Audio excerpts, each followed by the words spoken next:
হেঁটেও যাচ্ছিলেন। এখন হচ্ছে উনি হচ্ছে আমার ওটা যা হয় পাড়ার যা, নিজের যা না পাড়ার যা, উনি ছাড়াতে গেছিলেন। আমার মেয়েও গেছিলেন, আমার মেয়েকেও মেরেছে, ওনাকেও মেরেছে। কেন?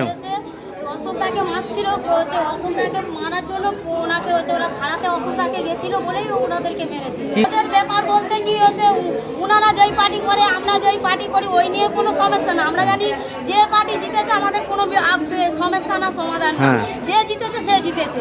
ওনারা আমাদের ওপরে মানে 12 মাস, আজকের বলে শুধু না দাদা ভাই, উনি 12 মাস আমাদের সঙ্গে ওরকমই করে।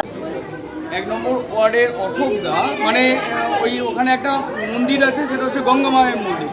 সেই গঙ্গা মায়ের মন্দিরের উনি পূজারী, দীর্ঘদিন ধরে ওই মন্দিরকে রক্ষণাবেক্ষণ করে আসছেন। এবং ভোটের ঠিক আগেই ওনার ওপর চড়া হয় তৃণমূলের দুষ্কৃতীরা। কার উপরে? অশোকদের ওপর। এবং ওনাকে টার্গেট করে বলে যে উনি ওখানে দাঙ্গা বানানোর চেষ্টা করছেন এবং বিজেপি নিয়ে ওখানে একটা দাঙ্গা বাঁধানোর চেষ্টা করছেন। এই নিয়ে একটা ওনারকে নিয়ে পুলিশকে ওনার করে কেস হয়।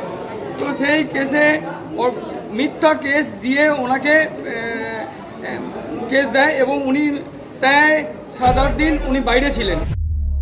দেখতে থাকুন বাংলা জাগো।